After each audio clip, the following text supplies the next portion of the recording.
Magandang umaga po sa lahat. Welcome po kayo sa ating gawain. Dito na po tayo sa mga awit 31:1. Akin pong babasahin. Lumapit ako sa iyo, Yahweh, upang ingatan.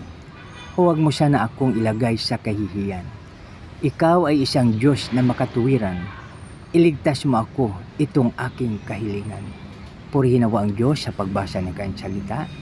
Mga kaibigan, anytime po pwede tayong lumapit sa ating Panginoon. Anumang sitwasyon, anuman ang ating kalagayan, pwede po tayo lumapit sa ating Panginoon. Dahil ang sabi po ng ating salmista sa binasa natin kanina, lumapit ako sa iyo, Yahweh, upang ingatan.